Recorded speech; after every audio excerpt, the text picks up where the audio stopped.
حضرت عائشہ رضی اللہ عنہا نے بیان کیا کہ رسول اللہ صلی اللہ علیہ وسلم پر وحی کی ابتدا سونے کی حالت میں سچے خواب کے ذریعے ہوئی۔ چنانچہ حضرت صلی اللہ علیہ وسلم جو خواب بھی دیکھتے تو وہ صبح کی روشنی کی طرح سامنے آ جاتا، اور حضرت صلی اللہ علیہ وسلم غار حرا میں چلے جاتے اور اس میں تنہا خدا کی یاد کرتے تھے۔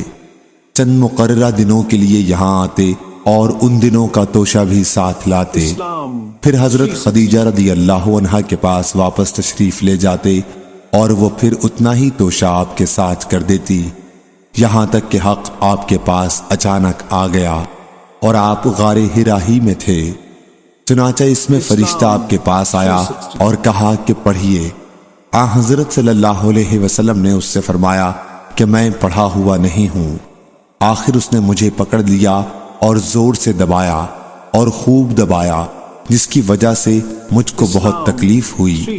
پھر اس نے مجھے چھوڑ دیا اور کہا کہ پڑھیے۔ آپ صلی اللہ علیہ وسلم نے پھر وہی جواب دیا کہ میں پڑھا ہوا نہیں ہوں۔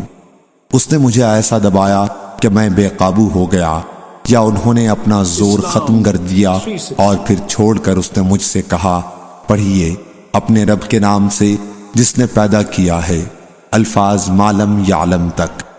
پھر جب آپ صلی اللہ علیہ وسلم حضرت خدیجہ رضی اللہ عنہا کے پاس آئے تو آپ کے مونڈھوں کے گوشت ڈر کے مارے پھڑک رہے تھے۔ جب گھر میں آپ صلی اللہ علیہ وسلم داخل ہوئے تو فرمایا کہ مجھے چادر اڑھا دو، مجھے چادر اڑھا دو۔ چنانچہ آپ کو چادر اڑھا دی گئی، اور جب آپ کا خوف دور ہوا تو فرمایا کہ خدیجہ میرا حال کیا ہو گیا ہے؟ پھر آپ نے اپنا سارا حال بیان کیا اور فرمایا کہ مجھے اپنی جان کا ڈر ہے۔ لیکن خدیجہ رضی اللہ عنہا نے کہا خدا کی قسم ایسا ہرگز نہیں ہو سکتا، آپ خوش رہیے، اللہ تعالیٰ آپ کو کبھی رسوا نہیں کرے گا۔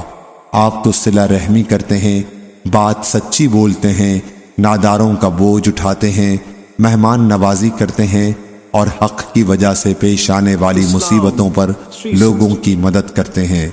پھر آپ کو حضرت خدیجہ رضی اللہ عنہا ورقہ بن نوفل بن اسد بن عبد العزیٰ بن قصہ کے پاس لائیں، جو حضرت خدیجہ رضی اللہ عنہ کے والد خویلد کے بھائی کے بیٹے تھے، جو زمانہ جاہلیت میں عیسائی ہو گئے تھے اور عربی لکھ لیتے تھے، اور وہ جتنا اللہ تعالی چاہتا عربی میں انجیل کا ترجمہ لکھا کرتے تھے۔ وہ اس وقت بہت بوڑھے ہو گئے تھے اور بینائی بھی جاتی رہی تھی۔ ان سے حضرت خدیجہ رضی اللہ عنہا نے کہا بھائی بھتیجے تم کیا دیکھتے ہو؟ حضرت صلی اللہ علیہ وسلم نے جو دیکھا تھا وہ سنایا تو ورقہ نے کہا کہ یہ تو وہی فرشتہ جبریل علیہ السلام ہے جو موسیٰ علیہ السلام پر آیا تھا۔ کاش میں اس وقت جوان ہوتا جب تمہیں تمہاری قوم نکال دے گی اور زندہ رہتا۔ حضرت صلی اللہ علیہ وسلم نے پوچھا کیا یہ مجھے نکالیں گے؟ ورقہ نے کہا کہ ہاں، جب بھی کوئی نبی و رسول وہ پیغام لے کر آیا جسے لے کر آپ آئے ہیں تو اس کے ساتھ دشمنی کی گئی، اور اگر میں نے تمہارے وہ دن پا لیے تو میں تمہاری بھرپور مدد کروں گا۔ لیکن کچھ ہی دنوں بعد ورقہ کا انتقال ہو گیا اور وحی کا سلسلہ کٹ گیا، اور حضرت صلی اللہ علیہ وسلم کو اس کی وجہ سے اتنا غم تھا کہ آپ نے کئی مرتبہ پہاڑ کی بلند چوٹی سے اپنے آپ کو گرا دینا چاہا، لیکن جب بھی آپ کسی پہاڑ کی بلند چوٹی پر چڑھے تاکہ اس پر سے اپنے آپ کو گرا دیں تو جبریل علیہ السلام آپ کے سامنے آ گئے اور کہا کہ یا محمد آپ یقیناً اللہ کے رسول ہیں۔ اس سے حضرت صلی اللہ علیہ وسلم کو سکون ہوتا اور آپ واپس آ جاتے۔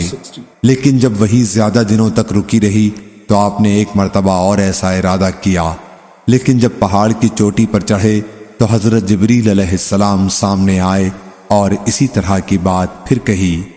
حضرت ابن عباس رضی اللہ عنہ نے کہا سورہ انعام میں لفظ فالق الاصباح سے مراد ان میں سورج کی روشنی اور رات میں چاند کی روشنی ہے۔ صحیح بخاری حدیث نمبر 6982۔